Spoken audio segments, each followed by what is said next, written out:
Hey everyone, this is Gia again, and we are going to have another grammar adventure. This time we're talking about the passive voice, passive and active voice.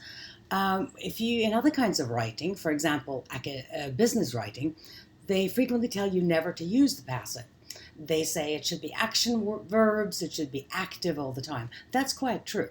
But as a matter of fact, in this particular kind of writing, academic writing, we use quite a lot of passive. So this particular presentation is all about how to make the passive.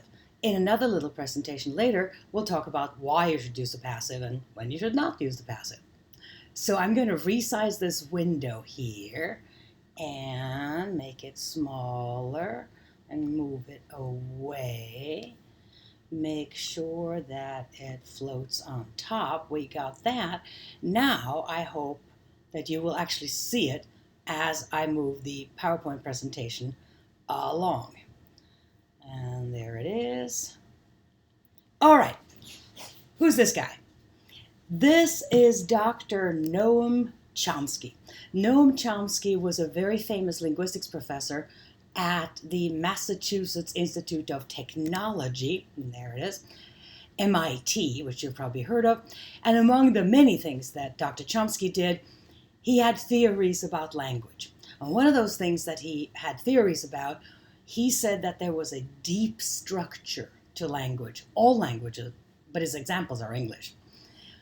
And that in this deep structure of language, there were transformations made that resulted in what you saw at the surface, in what we actually say or write, and he means in any language.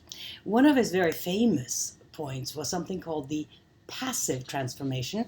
So thanks, Noam Chomsky. I'm going to steal your passive transformation and use it in this particular presentation. Okay, well, there's some nice flowers. Let's say that in the active voice, we can say, for example, John gave the flowers to Mary. All right, fine. John gave the flowers to Mary. That has a subject, John, a verb, gave, past tense. The object is flowers, and then a prepositional phrase, to whom he gave them. That was to Mary. Or we could also say, John gave Mary the flowers. That's fine. And now we have John, the subject, gave, past tense of to give.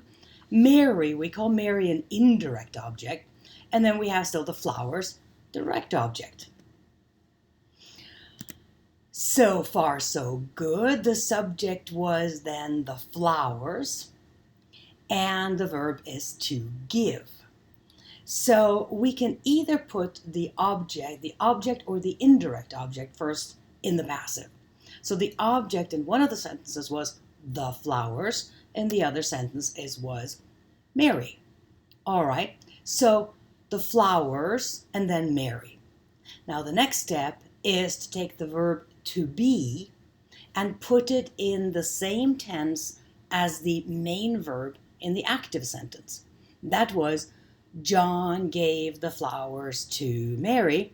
So now we take to be in the simple past tense, and that's either was or were. Because now that I'm making it passive, now the subject has changed. So if I put the flowers as the subject, then that's plural. If I put Mary as the subject, she's singular. Aha. So we have to change that.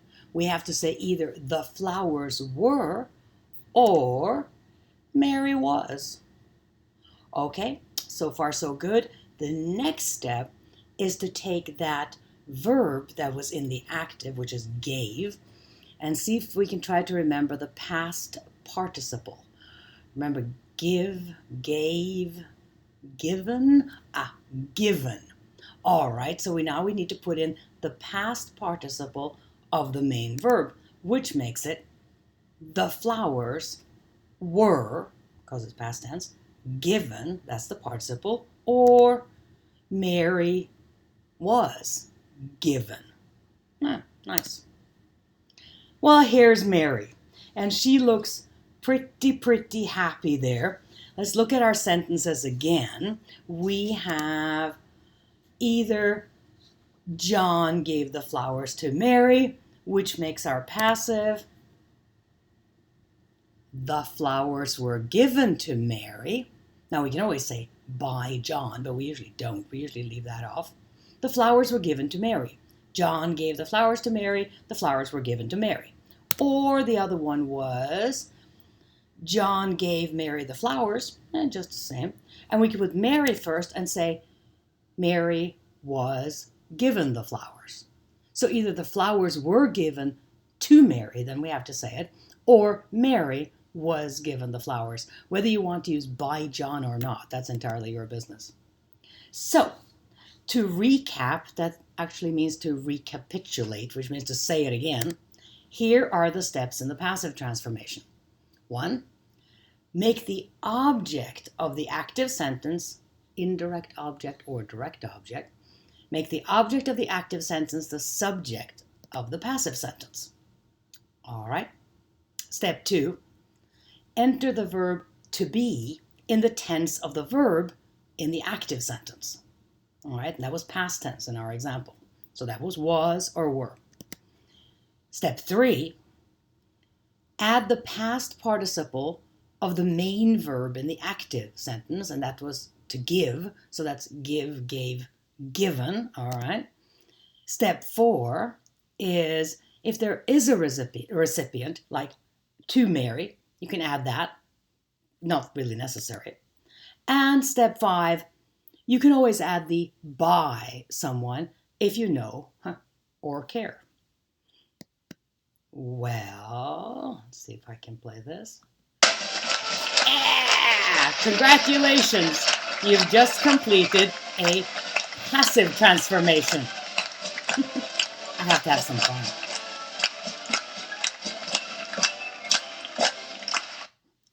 All right. No. We don't want to play it again. No. Go away. Go away. Nope. However, some sentences cannot be passive. Right? Some sentences cannot be passive. It's not possible. And the reason is if it's a verb that cannot have an object. We call such verbs intransitive, can't have an object, then they can never be passive. Well, that's a bit of a problem. Actually, a whole lot of verbs can be both transitive, they can take an object, or intransitive, no object. That's more the problem. However, there are some verbs that are fairly easy. There are some verbs that simply cannot be passive because they can never have an object. Here are some of them. Appear, arrive, breathe, continue, cry, die, happen, occur, seem, or smile. And then I put in this poor little boy, and he's not smiling at all. He's very unhappy. Well, another thing is the verb to be. To be also cannot have a passive because it can never have an object. Because with to be, or not to be, as Shakespeare said in Hamlet, to be or not to be, that's the question. To be has to be followed by what's called a predicate, which is usually composed of at least one adjective. Like, for example, it is hot. Right? Sometimes it is. It is hot. Beautiful sunshine. It is hot. Or it was hot. Or it will be hot. Or any tense you can possibly imagine, but hot is not an object because an object needs to be a noun or a pronoun. Hot is an adjective, so therefore it can't be an object. You can't be hot was being it or something. No, that's not possible. So to be is an intransitive verb.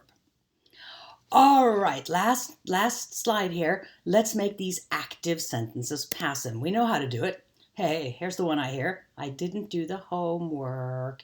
But you don't want to say I, so you make it passive. So you say, the homework wasn't done.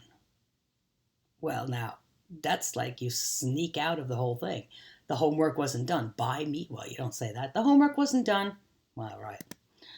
Or how about something big? They will never forget their mother. Good. So you take the object, their mother, put it first. Their mother will never forget. That's future, right? Will forget. So their mother will never be, because it's verb to be, forgotten. Forget, forgot, forgotten. Their mother will never be forgotten. Would you say by them? Probably not. Their mother will never be forgotten. All right, how about David walked to school? Where's the object? No, it's a trick. It's a trick. There isn't one. To school is a prepositional phrase. David's a subject. Walked is past tense, is a verb. But to school is a prepositional phrase that's not an object. They can't be in a prepositional phrase. So there's the answer. No passive possible. And here's my last one, just to give you a little difficult one. All right, the workers have been building the house for many years. The workers have been building the house for many years. What's the object? The house. The house. Then the workers have been building. We need the present, perfect, progressive of the verb to be. The house has been being. Yes, that's correct. The house has been being. Now we need a participle of to build, and that's built.